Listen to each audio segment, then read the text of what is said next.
Hello and welcome to So Shoot Me TV with me, Pete Darnes.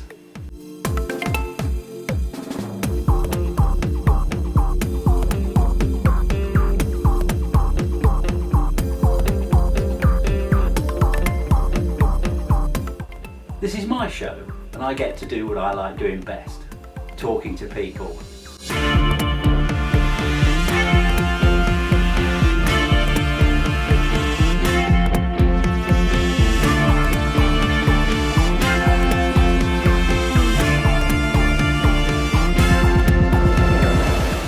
My guest today is a model and an actress.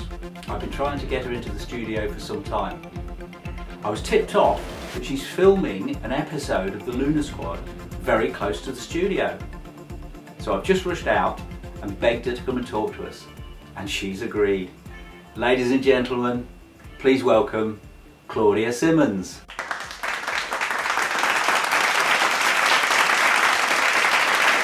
Claudia, thank you for coming today. I know that you've been recording an episode of the Lunar Squad this weekend, so really kind of you to pop in and have a chat with us this morning.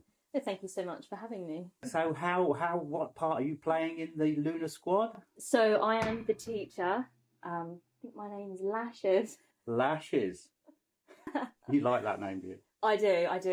It reminds me because when I went to the audition, I had these massive false lashes on.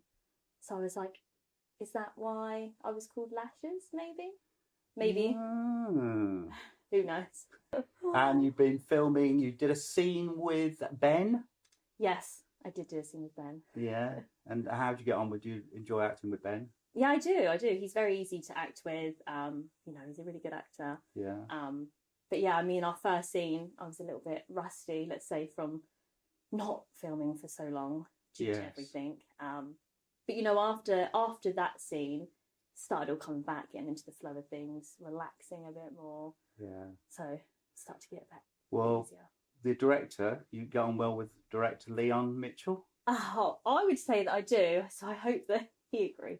Yes, he did some feedback, said that you were a little bit nervous at the beginning. Oh, a little bit of a handshake at the beginning of your filming, but you soon came into it, and it really, really went well. Oh, good. Honestly, yes, that's exactly what he said. So let's go back. Let's have a chat about you. Go back in time. So I was born in Scotland. Wow. Whereabouts? Yes. Glasgow. Wow, in a city. Yes. What happened next? So moved down south when I was a baby. So that's why, I probably sound southern rather than Scottish. And you had a good childhood, would you say?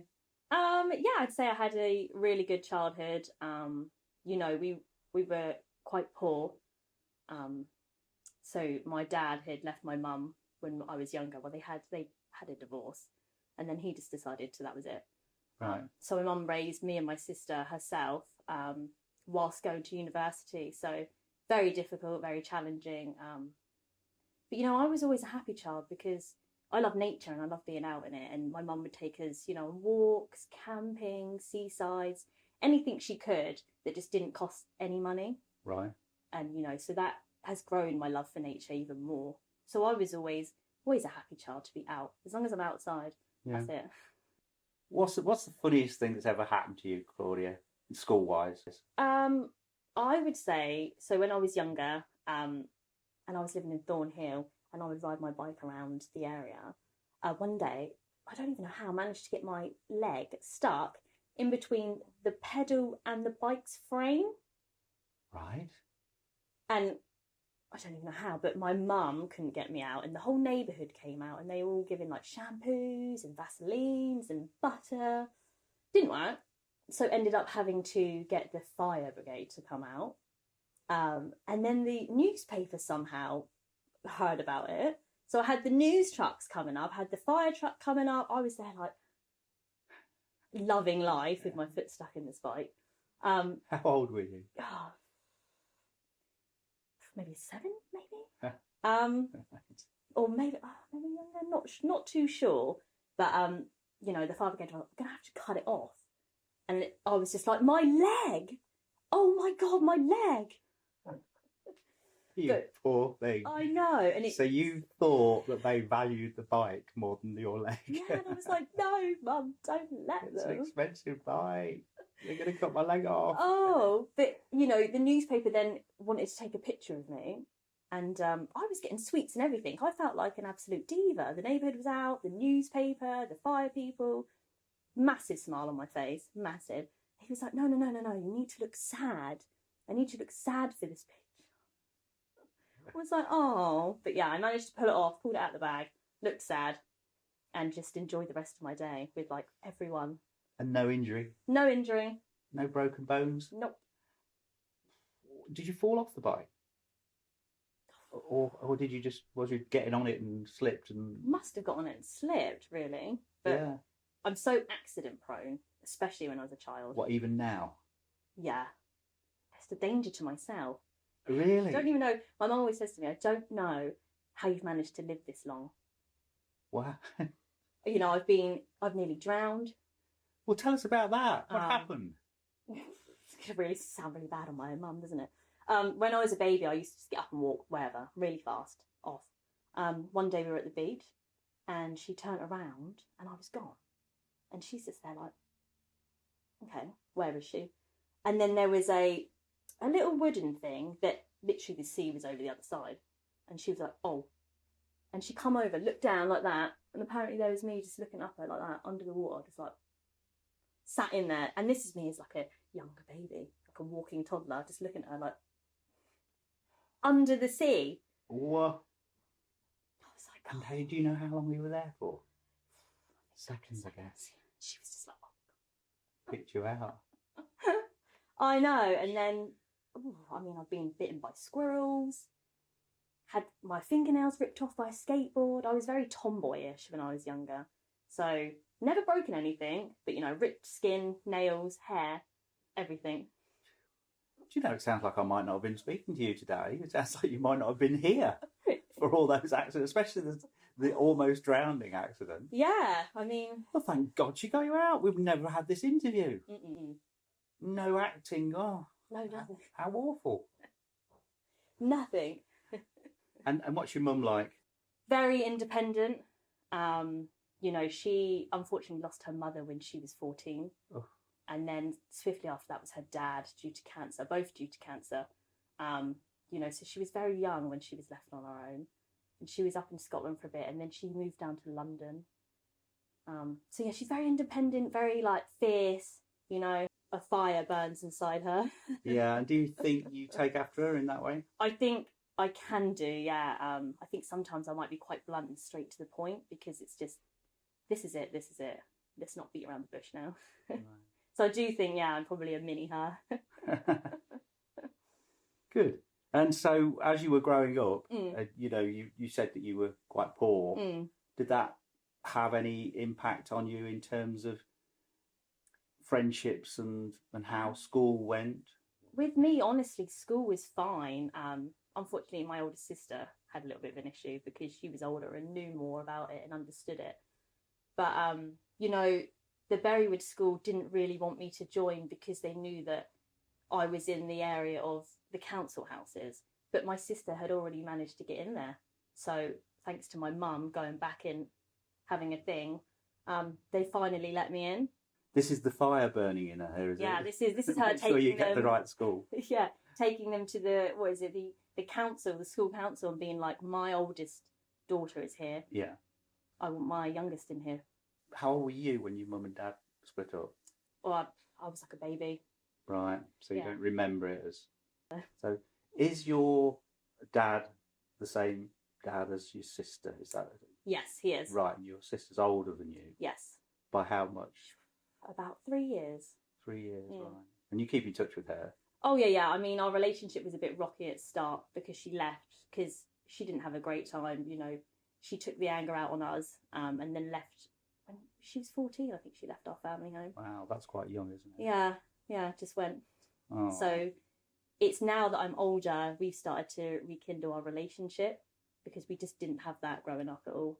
All right, because you took a different approach to the separation. Yeah, definitely. Her being a little bit older, though, the impact, I guess, would be quite Well, more severe, wouldn't it? Definitely. She knew what was going on more than I did. Yes. She always said that, you know, Claudia's always got her head up in the clouds, so why would she know? So, yeah, it's nice that you've sort of rekindled your relationship. Definitely. Get on. Mm. That's super. So, Claudia, were you very happy, and what sort of lessons did you like best at school? What was it a good school for you? What is this, secondary school? Yeah. Oh, did I like school? Yes, I liked it for the social part, you know, seeing all my friends every day. It's just like a social gathering, isn't it, really? Especially at that age. Yeah. I'm not really focusing on anything else. Yes. But lessons, so drama, art, cookery, what was it? Home economics, I think it was called. Oh, are you a good cook? I would like to say I am. I Oh. think a few people would agree with me as well. You know, one of the things my mum taught me from a very young age was to cook. And I'd always be in the kitchen with her doing all that. Right. But my school was a poor school in Eastleigh, so they just cut. They cut the cooking. They cut anything fun. I think they cut woodwork, cooking, you know, anything Yes. that's practical. I'm quite a practical person. Anything to do with that, they were just like, nope. Too much like hard work. Yeah. Yeah. And what about the ordinary lessons, maths, English? Are you good at English, good at maths? You must be fairly good at English, to read scripts and so on.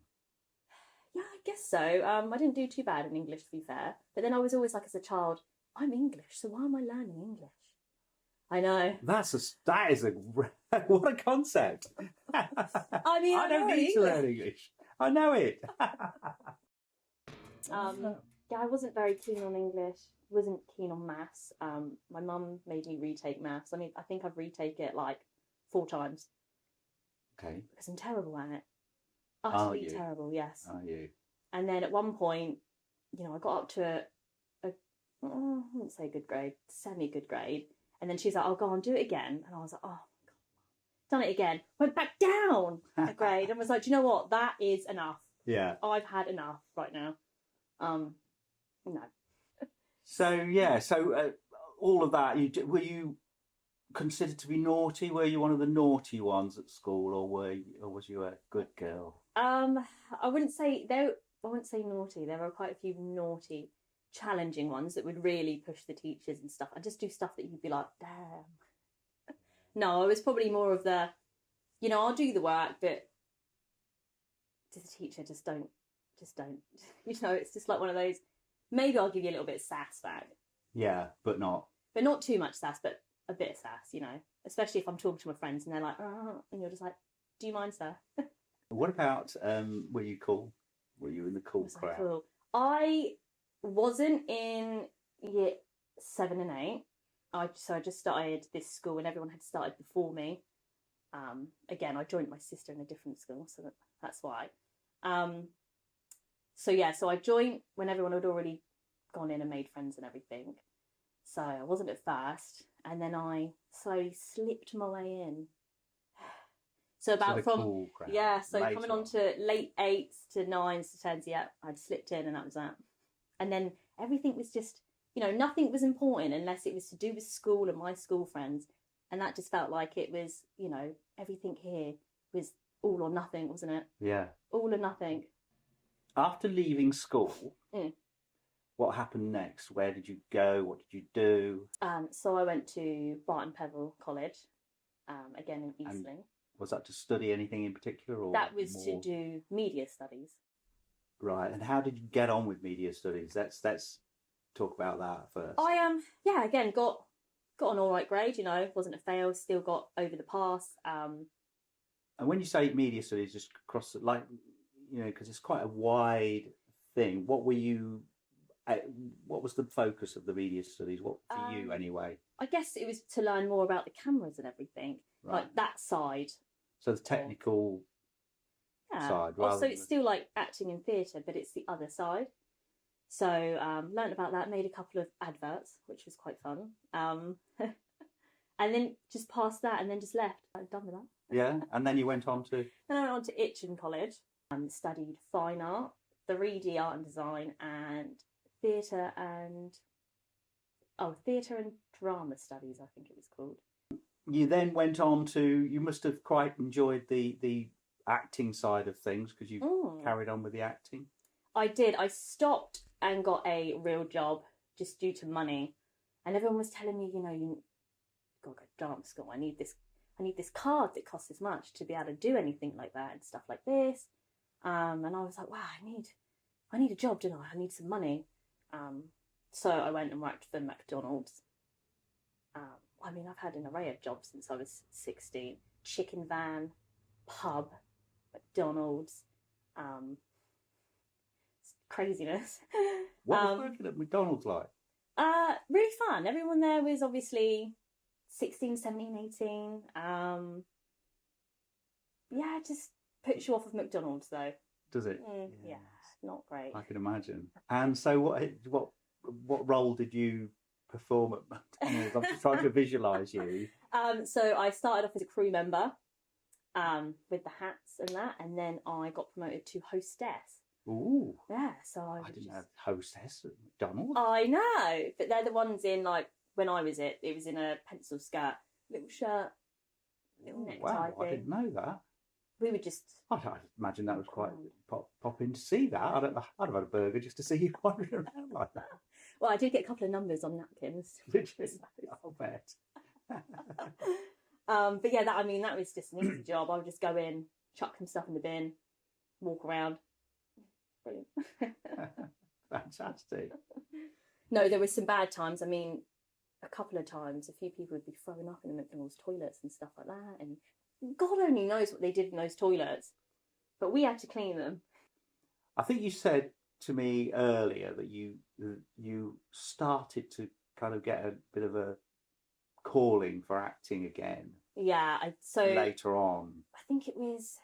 You tried to make yourself forget about it, I guess. Yeah, because I was like, I don't think, because what I've been told, I don't think someone who's been raised in a poor family, and, I only have my mum to help me. I don't have anyone else. And I don't want to put that pressure on her. So I was like, do you know what? It doesn't matter. It doesn't matter. Yeah. And then I came to my early 20s and I was just like, I hate having regrets. I really hate it. And I was like, so I don't care anymore. I'm going to work. And I'll still try and do the acting. Doesn't matter how tired I am, I'll just do it anyway. And luckily that I did, because, I found myself some good jobs. And it's just been amazing. The stuff that I've done now, I wouldn't have ever been able to do before. So you've made connections with people who do things? Yeah. And I mean, the other shows I've been on, just when else would I ever be able to do that? If I just gave up everything, I would have never done any of this. And you have done fantastically well. Thank you. And you've done a program for Channel 5 Yes. called Good Girl's Guide to Kinky Sex. Yes. Tell us a bit about that. Oh my God, I loved it. Absolutely loved it. They treated me so well. The place we stayed in was amazing. And then the set that we did it all in, even better. And where was that? That was in Hastings. A nice little seaside town, but everything was shut because it was winter. Right.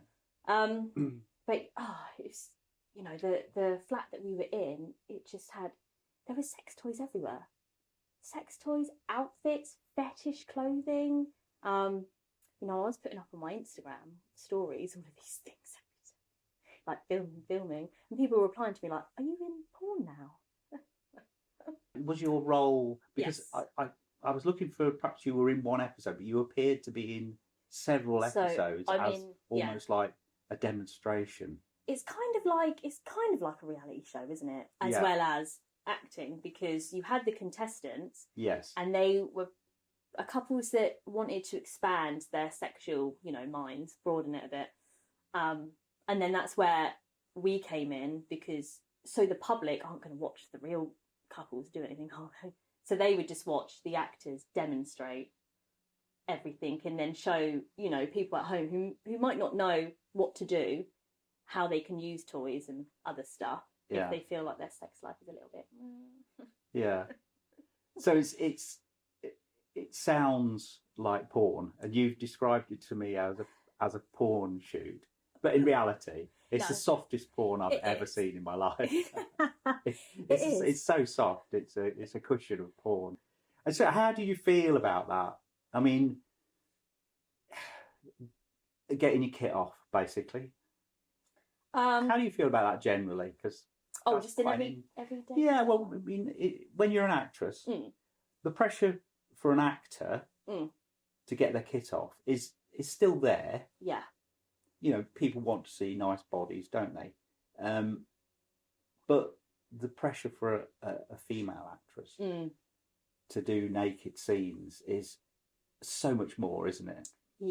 So much more than a male, yes. Yeah. And so, how do you feel about it? I mean, you know, you hear actresses talking about closed sets and things like that. Yes. I think it really depends on the crew that I'm working with, and you know, it's important that they make you feel really comfortable. Yeah. And just not like some photographers, you know why they're in the business. So I don't want any of that on set, because I'll straight away be like, no. Or if I get that feeling, that vibe from you, it's just a straight, no, I'm not. Right. You know, I don't have an issue with being naked. I think bodies are very beautiful, you know, and it's just, you want to be made to feel comfortable. And so what would you say to other actresses? What advice would you give them? I would say make sure whoever you're working with, you've done some research with. You know, you've made sure that they're legit. They don't make you feel, you get that feeling like this is a little bit not right. Yeah. So I'd say definitely research. Make sure it's actually for something that you want it to, you know, something that's either going to put you out there and not something they're just making for them to just go home to, you know. Yeah. Very important. So obviously when it was Channel 5, I was like, okay, Channel 5. But you wouldn't do out and out porn, or would you? And I'm just not down for that. So that's where it becomes problematic, isn't it? Because you don't know who you're going to be working with that day. No. No. So yeah, probably not real porn. Real porn. And have you ever been offered that kind of role? Or... Yeah. Been offered a lot of weird stuff. Have you? Yeah. You have to be so careful as a female in this world. You really do. I mean, some of the requests I've had, can you crush bugs for money? How weird. I know. I've never heard of that. What sort of fetish is that? I've heard of foot fetishes. I think it's in the foot fetishy sort of world, isn't it? Because it's a foot. Oh, so it had to be crushed with a foot. Had to be crushed with a foot. With a bare foot. With a bare foot. Just Whoa. no. I'd crush food. Yes. I mean, I'd happily crush any item of food with my foot. Right. I'll get onto them and tell them that it's the wrong thing they asked you to do. Has to be I'll food. just say, look, you know, get a sandwich. Call her up. Just call her up again and say, oh, sorry, we made a mistake. It's not a bug. We want you to crush a sandwich. Yeah. You've been on it. I would have been straight away be filming there. that with my phone, crushing that sandwich. Brilliant. No, I think it's yeah, I do think it's more difficult to assess situations for females in the acting game, because there's so many people out there that can pretend to be what they're not. It's, you know, it's terrible, especially with the modelling. I think a lot of young girls, obviously a lot of people want to be models, don't they? Yes. And there's a lot of people that take advantage of that. So, you know, there's those people that approach you, might email you and say, pay £200 or pay £600 and we'll get you on the portfolio and stuff like that. And it's like, no, guys, you never pay money, never, for an agency, never. No, you shouldn't have to, should you? They take the money from the job that you're doing. You know, you don't pay an upfront fee, because the stories are you pay that money, you never get any work. If you could replace an actress in any film, what would it be? Who would be the actress you would replace? Ah, no, it's straight away. I would replace. Oh, no, I've got her name right. So I would replace Sigourney Weaver in Aliens. Oh, what a choice! I mean, that movie I watched when I was young, and I was just like, wow, she's the ultimate badass woman. Yeah, and that's what I want to be. Oh, and that would be fantastic. The next Sigourney Weaver. Oh my god, that one. And I remember one scene. I don't know which Alien film it was in, but where she's petrified and the alien comes very close to her face, and that was just. I thought that's when acting. You know, we know, don't we? Behind the scenes, you've got to create an image because that'll be somebody holding a plastic face. Yeah. And going. And then that's. And she's got to look petrified, and she did, and it looked for real. She's amazing. And I just thought that is incredible. I think that's one of the later on ones. I think. Is it? Yes. I believe so. I mean, they fairly well milked it, didn't they? They definitely. It goes a bit far fetched, let's just say, as it goes on. But I just don't care. I love the franchise. I love Aliens. Yeah. They can carry on. It'll get worse and worse, and I'll still be like, yeah, I think good job. If you could have everything you wanted in 10 years' time or 5 years' time, how would you see yourself? What would you like to have done, have achieved? And that could be all round, not just in your business world. Could be children, could be. I'm not maternal at all. It's just not there for me. It's never been there for me. So I couldn't even say to you, in 5 years' time, I want to have 2 kids because I don't really see it happening.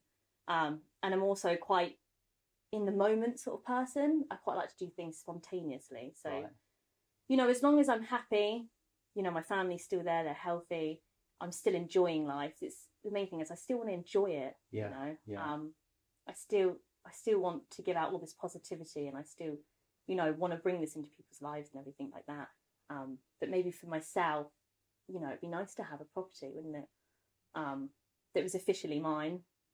So, Claudia, you've also been in a reality TV show. What was that? What was the show? So, what is it called? Again, it was for Channel 5.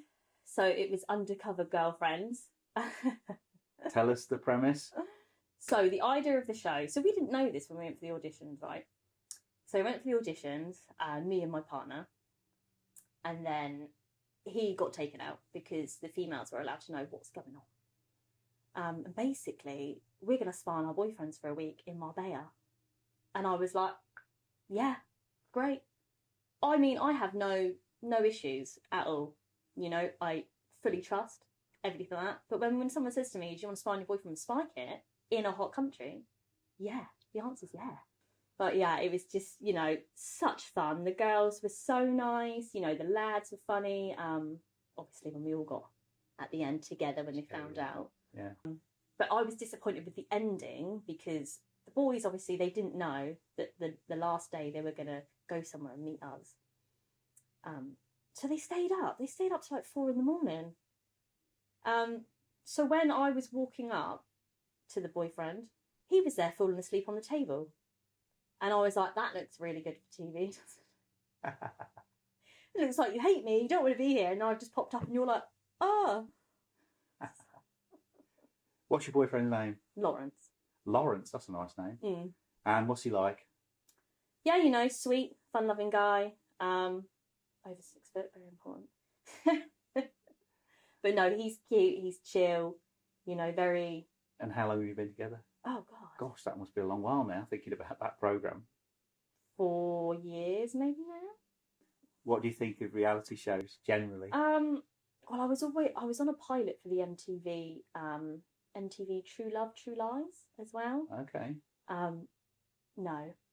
I do not want to go on a reality TV show that puts everyone against each other. If Anton Deck rang you up and said, I'm a celebrity, will you, Claudia, we want you on I'm a Celebrity for the next season. Oh my God. Would you do it? Yeah. Yeah, definitely. And eat all those bugs? Well, hopefully the viewers would be nice and not pick me for the bug eating challenges, but I would hate it, but I'd give it a good go. Would you? Yeah, I feel a little bit bad for the bugs. But... Hey, that would be a good one, actually. Let's hope that happens because I remember somebody being interviewed and said, look, you would go over there for however many weeks it was and you would eat bugs because you're given a house at the end of it. You're given a house at the end of it? Yes, it was the amount they get paid would buy you a house. Right, I'm going. For that period of time. I remember bugs. one of the celebrities saying that on an interview. If you were given a house to do it, you'd do it, wouldn't you? Most Yeah, people probably. would. I think I would. What about a bull's testicle? Mm, That's getting harder. I don't know. I think the worst one is the bugs sort of running all over you. Yes, and in the dark, in a box under the ground. Yeah, those big huntsman spiders all over your face. Oh, now you're making me. If they said that and I said yes, I'd definitely be like. But kind of opt out of some challenges. Yeah. I just thought, I'm a celebrity. Get me out here now. I'm sorry, guys. We're all gonna have to starve.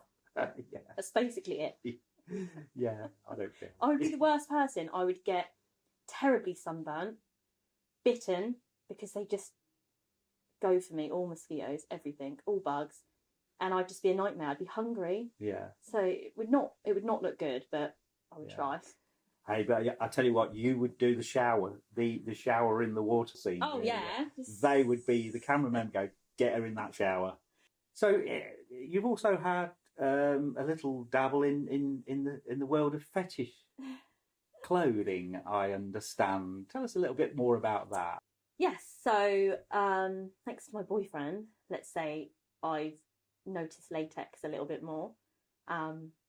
Appreciate how it looks and feels on a woman's body. Very sexy, I think it is. And I decided, let's design a Halloween fetish clothing range.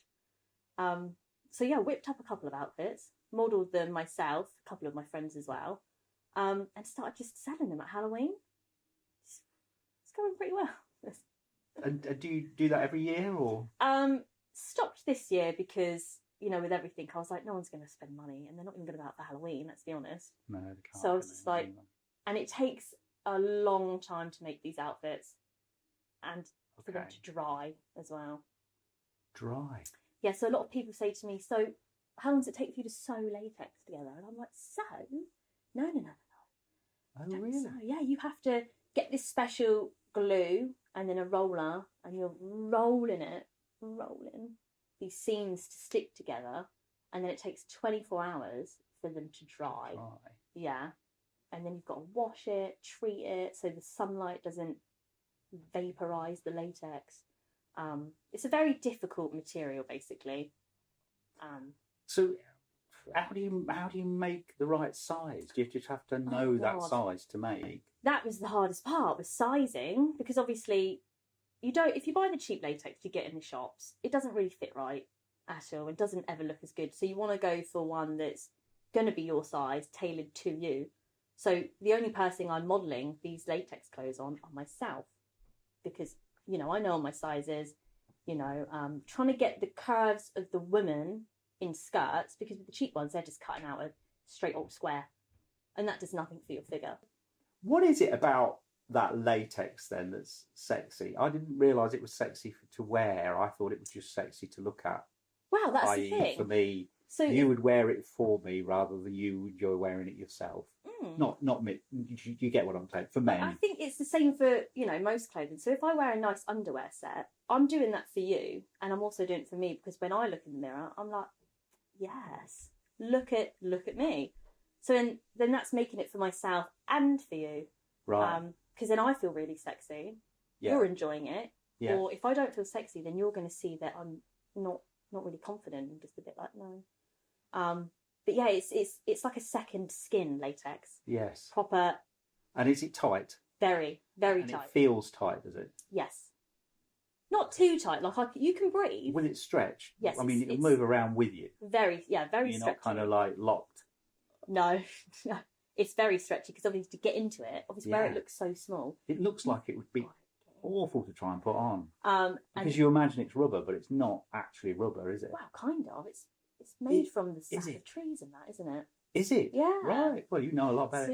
So it's a natural rubber. Yeah. A bit like a balloon, maybe. Wow, and that must take some getting on. Do you have to powder it or something? You can use talc. You can use other stuff to get into. You can use. There's a few lubes you can use so it slides up your body. But that's why I started putting zips and everything, because I was like, this is just crazy. So zip it all in. Makes it a lot easier. So tell us about your job. I know that you do caring work. Tell us a bit about that. So yeah, I work for a private company, caring for people with mental health. Okay. So yeah, that's what I call my day job, and I've been doing that. Oh God, like 10 years. And so, do you visit people at their homes, or is it Yeah, in their there's home? I do visit different houses, but there's a main house I go to. Right. 7 ladies in there. But yeah, I don't want to give it up. I do enjoy it. I love seeing their little reactions. You know, when they've accomplished something, and it's like, oh, I've helped you do that. You know, and we're all like, yay. You know, so it's that feeling that you're like, yeah. It's just tough at the moment. Yeah, it is. I think it's just really tough at the moment. Yeah. So. Do you see it improving? No, not at the moment. You know, it's going to be a lot of work to get them back to the stage that they were at. You know. Yeah. And that can be frustrating because you put on all this time and effort, and now we have to do it all again. It's like, imagine trying to talk again. It's not going to be easy. No, it will not be easy. No. Well, look, I think we're done. So thank you so much for coming and talking to us today. It's been a real pleasure, and I've really enjoyed it. I've really enjoyed, especially learning about